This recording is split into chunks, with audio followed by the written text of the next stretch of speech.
AP cabinet సమావేశం ముగిసింది. Nominated పోస్టుల్లో బీసీ, ఎస్సీ, ఎస్టీ, మైనార్టీలకు 50% రిజర్వేషన్ కల్పిస్తూ 2019లో చేసిన చట్టాన్ని వెనక్కి తీసుకోవాలని ఏపీ కేబినెట్ నిర్ణయం తీసుకుంది.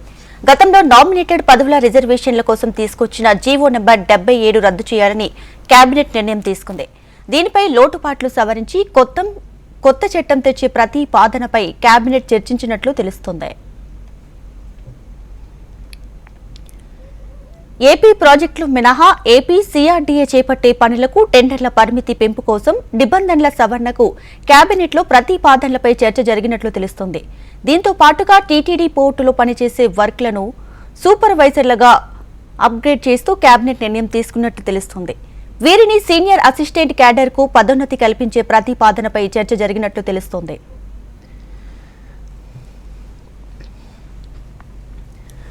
రైట్గా ఏపీ కేబినెట్ సమావేశం అయితే ముగిసింది. ఇక ఈ భేటీకి సంబంధించి పూర్తి డీటెయిల్స్ మా ఏపీ కోఆర్డినేటర్ రాజేష్ లైవ్ లో అందించడానికి సిద్ధంగా ఉన్నారు.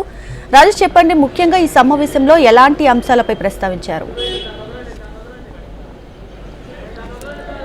దీపిక, ఏపీ కేబినెట్ సమావేశం కొద్దిసేపటి క్రితమే ముగిసింది. అయితే ముఖ్యమంత్రి చంద్రబాబు నాయుడు అధ్యక్షతన జరిగిన ఏపీ కేబినెట్ సమావేశంలో ముఖ్యంగా 21 అంశాలకు సంబంధించిన ఎజెండాను ఇచ్చారు. అయితే ఈ 21 అంశాల్లో ప్రధానమైన 20 అంశాలను పూర్తిగా ఏపీ కేబినెట్ ఆమోదించింది. 20 అంశాలు కూడా రాష్ట్రంలో రకరకాల అంశాలు ప్రాధాన్యతతో కూడిన అంశాలు ఈ కేబినెట్ సమావేశంలో చర్చ వచ్చినాయి. అయితే ప్రధానంగా చూసుకుంటే 2019లో ముందు ఎస్సీ, ఎస్టీ, బీసీలకు సంబంధించిన 50% రిజర్వేషన్ ఏదైతే నామినేటెడ్ పదవులకు సంబంధించిన 50% రిజర్వేషన్లు ఉన్నాయో జీవో నెంబర్ 77ను రద్దు చేస్తూ కేబినెట్ నిర్ణయం తీసుకుంది. అయితే ఇదే విధంగా రాష్ట్రంలో ఉన్న గత ప్రభుత్వంలో చేసిన అనేక అంశాలకు సంబంధించి తీర్మానాలతో సంబంధించి పూర్తిగా రద్దు చేసి లోటుపాట్లు ఏవైతే ఉన్నాయో గతంలో ఉన్న సమస్యలు వీటన్నిటిని జోడించేసి ఈరోజు చూసుకుంటే 34% బీసీలకు నేరుగా గతంలో 34% రిజర్వేషన్లు ఇస్తామంటూనే 24% మాత్రమే గత ప్రభుత్వంలో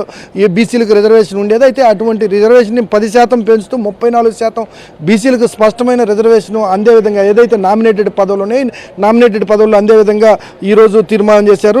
అదేవిధంగా టీటీడీలో ఉన్న ఉద్యోగులు ఎవరైతే ఉన్నారో వీళ్ళందరికీ పదోన్నతులు ఇచ్చే క్రమంలో కూడా ఖచ్చితంగా సూపర్వైజర్లుగా వాళ్ళని ప్రమోట్ చేసేందుకు తీర్మానం చేశారు. అదేవిధంగా ఇటీవల చూసుకుంటే రిజిస్ట్రేషన్ ప్రక్రియలో చూసుకుంటే మార్పులు ఏదైతే రిజిస్ట్రేషన్లకు కొంత పెంపు జరిగిందో 10 నుంచి 20% వరకు ఆ పెంపు విషయంపై కూడా కేబినెట్ ఆమోదం తెలిపింది.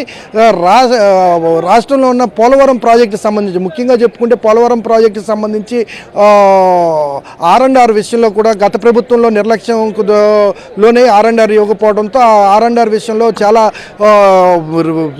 వ్యత్యాసం పెరిగిపోవడంతో ఇప్పుడు చాలా ఇబ్బంది పడే పరిస్థితి. అటువంటి R&R విషయాన్ని కూడా పూర్తి స్థాయిలో ఈరోజు కేబినెట్లో చర్చించి పూర్తిగా R&R అందే విధంగా నిర్ణయం తీసుకున్నారు. అదేవిధంగా MSMEల ద్వారా మహిళలకు ఏదైతే ఉందో మహిళలకు పెద్ద ప్రాధాన్యత ఇవ్వడంతో పాటు MSMEల్లో వ్యాపారస్తులు ఎవరైతే ఉన్నారో వీళ్ళందరినీ కూడా ప్రోత్సాహాలు ఇవ్వాలి. ఖచ్చితంగా మహిళలకు ఏదైతే ఉన్నారో మహిళలకు ఖచ్చితంగా విద్యుత్ తదితర రంగాల్లో కూడా ఉచితంగా సర్వీస్ అందించే విధంగా రాష్ట్ర ప్రభుత్వం తీసుకోవాలి. దానివల్ల ప్రోత్సాహాలు ఏదైతే వ్యాపార ప్రోత్సాహాలు ఆంధ్రప్రదేశ్లో వ్యాపార సమృద్ధి కొంత అదనంగా ఉంటుంది. దీనివల్ల ప్రత్యక్షంగా పరోక్షంగా కూడా వందలాది మంది వేలాది మంది నిరుద్యోగులకు భృతి కలుపు దొరుకుతుందనే అంశం మీద కూడా ఈరోజు కేబినెట్లో చర్చ జరిగింది.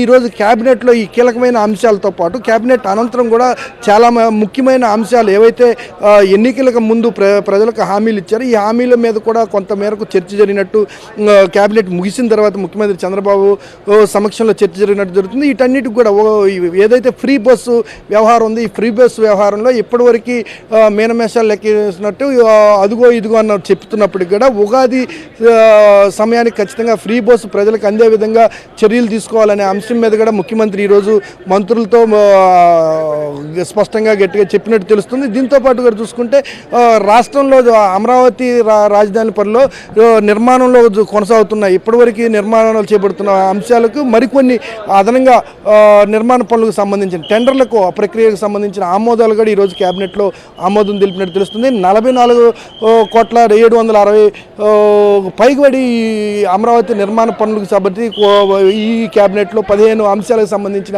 ఆమోదం కూడా తెలిపారు. మొత్తం 21 అంశాలకు సంబంధించిన అజెండాలో 20 అంశాలను పూర్తిగా ఈ క్యాబినెట్ ఆమోదం తెలిపింది.